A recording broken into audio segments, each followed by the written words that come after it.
Welcome back to the HBCU NFL Report, brought to you guys by HBCU Game Day, where we keep you guys updated on some of your favorite Black college football stars in the pros. We are here to recap the HBCU Legacy Bowl that went down in the Bayou this past weekend and prepare you guys for the NFL Combine, where two of our HBCU stars will be competing on the biggest stage for NFL draft prospects. As always, I am Symone Stanley, joined by the Lute Williams. Lute, how are you doing? I'm doing just fine, Symone. Just want to know, are you finished mourning of your Super Bowl loss or what? Are you finished mourning another season not competed, or your first season actually in a while not competing in the playoffs? Are you finished mourning? Not making the playoffs. Yeah, I finished mourning. Yes. Yes, I got finished Luke. early. You had a few more weeks. But we're glad you're back. No, back. I've had time to lick my wounds and hold my chin back up. Sure. So yes, I'm doing just fine. Good. Glad to have you back. Absolutely. Glad to have you back as well. Tough loss. A new tactic I have in the new year is, thinking before I speak. But, so, I'm going to count to 5 and I'm going to let you have it, Lou. I'm going to let you have it, okay? We are here, like I said, to talk about the HBCU Legacy Bowl, not another bowl that happened, early in February. We're talking about the Legacy Bowl, Lou, okay? Absolutely. So Team Robinson won the HBCU Legacy Bowl over Team Gaither. The score was 10-3, a very defensive game. We had two MVPs that came out of the SWAC. On the offensive side, Xavier Shine Time, as he goes by on social media, Smith from Florida A&M University. Our defensive MVP, Jason Dumas from Southern University, spent some time at Prairie View A&M as well. So it was great to see those guys ball out on that stage. I know they had fun in Louisiana. Yeah, and these are two guys who have distinguished themselves over the years. Dumas, both at Prairie View as well as at Southern, a premier pass rusher. He had, depending upon what the reports say, he had anywhere from 2 to 4 of the 8 sacks that the Robinson team put up against the team Gaither in that 10-3 win. Dumas, even though he's only 5'11", 270, he's been like a terror. He lived in the backfield. He actually probably did it more at Prairie View than the 3 years at Prairie View than he did at Southern this past year. But very effective, the kind of guy that you have to plan for. And he spent a lot of time explaining after the game that he's always been called too small at 5'11", 270. He's been called too short. His arms are too short. But he has been, over the last 4 years, one of the most productive defensive players in all of HBCU football. There was even some talk that that some of the scouts over the week during the practices tried him at fullback at 5'11", 270, because, fullbacks, they have low center of gravity for their blocking and whatnot. So they talked about, I don't know why it's always with HBCU players, we always have to switch them historically. Any of the quarterbacks will switch to defensive back or wide receiver. But Jason Dumas has defied the critics and defied the odds in terms of making it this far, and certainly another feather in the cap to be the MVP of the Legacy Bowl down in New Orleans this week. And Xavier Smith, wide receiver out of Florida A&M, has been the most productive wide receiver.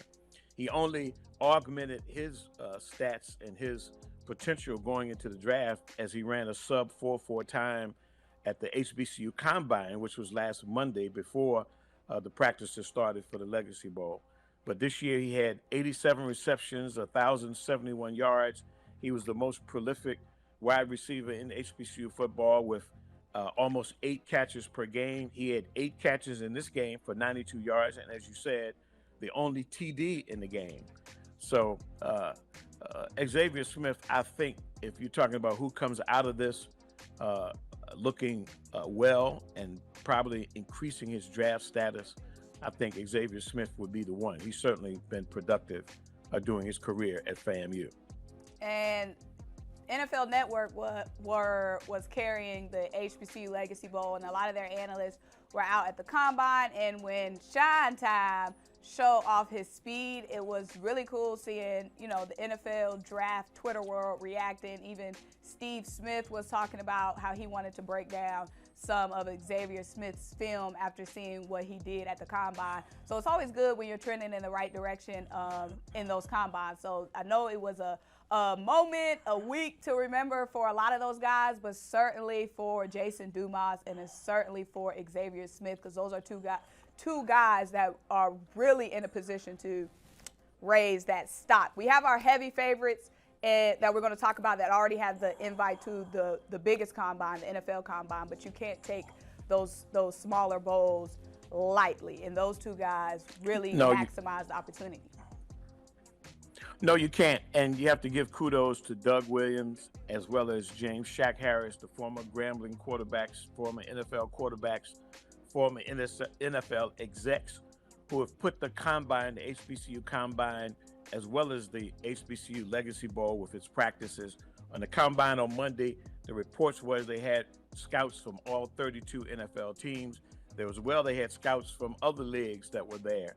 And, because they were executives in the league, they know the process in terms of what it takes for you to get there, the kind of exposure you have. And giving them this kind of exposure, this kind of national exposure, NFL Network carrying it, getting all of the scouts there, is certainly a boon and a feather in the cap for all of the HBCU players, all of the HBCUs getting this opportunity really to show their stuff again.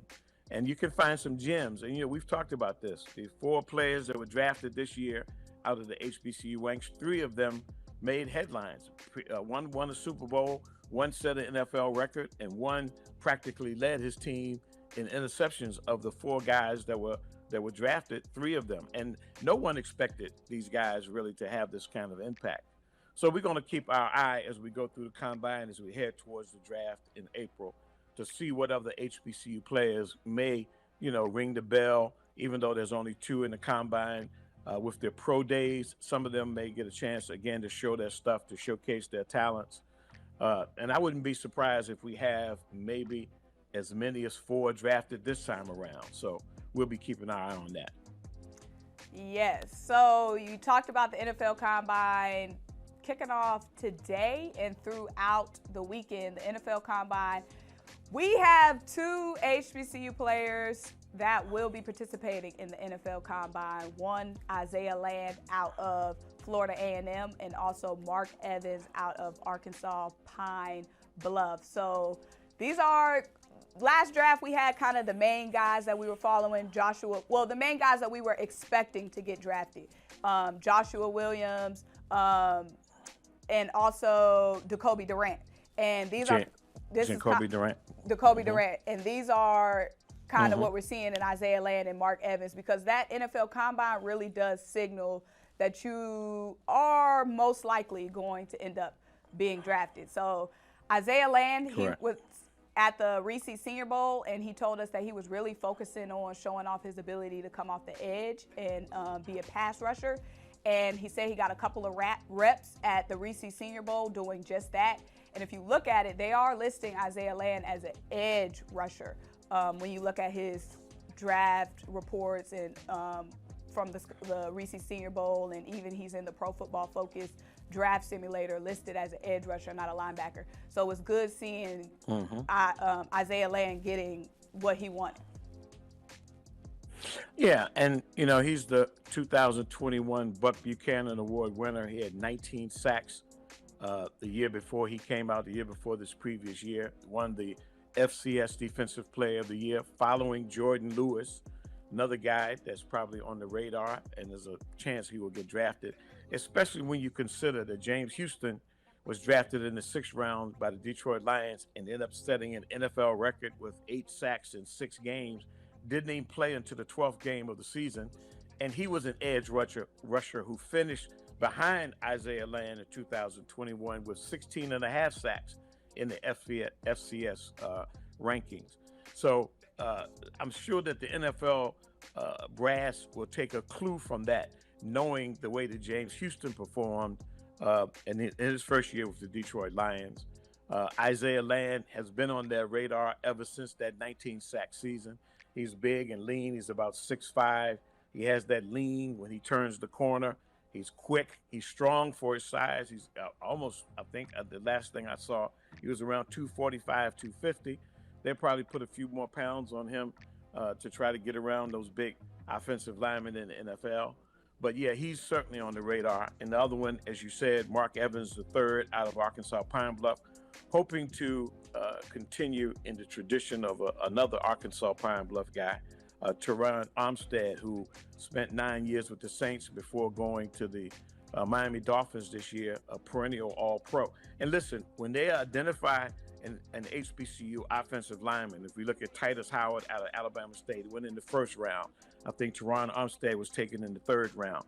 Once they identify a guy who has the footwork, who has the hand position that can protect the blind side or the front side of these quarterbacks in the NFL, they're usually going to be picked high. And if I was guessing right now, I would say that Mark Evans is probably going to be picked ahead of Isaiah Land. And I think they will probably be the two off the board. But between now and April, there are going to be all kinds of mock drafts and all kinds of ratings of players by position. We'll have to see how many HBCU players actually are going to be listed. And the other thing is, in a lot of cases, what they do, even if they think very highly of them, they don't want to put them on the radar. They want to be able to sign them to free agent contracts. So we'll track that too as we get through this whole season, heading to the draft in late April. And also talking about Isaiah Land, because we did do an interview with Isaiah Land that should be dropping soon. He also mentioned that how thankful he was having those Reese's invite, the NFL Combine invite, after not being able to play in the UNC Chapel Hill game, because he considered that UNC game being very special for his draft stock, being able to show what he can do against a team like Chapel Hill. And he was feeling a little bit discouraged after not being able to play in that game. And he was just saying how, thankful he was that he would still get his recognition. So that's awesome to see. Yeah, and that's what people like Darius Leonard and people like Jacoby Durant, when they played well against Clemson at South Carolina State, that opened the eyes of a lot of NFL scouts. So I can certainly understand why Isaiah Land really wanted to play in that game and give them an opportunity to see him compete against so-called top talent on the Division I FCS level. But so much of what he did his previous year had already put him on the radar. And the fact that he didn't even play against Carolina, I don't think really mattered, because they already had him penciled in as a guy that they were going to watch all the way through his finishing his eligibility in college. Well, we can't wait to see what these guys do the rest of this week and this weekend at the NFL Combine. And of course, we will keep you guys updated here on the HBCU NFL Report on HBCU Game Day. So make sure you guys are subscribed and have your notification bells on so you don't miss a single video. He is Luke Williams. I am Symone Stanley. Thank you guys so much for joining us.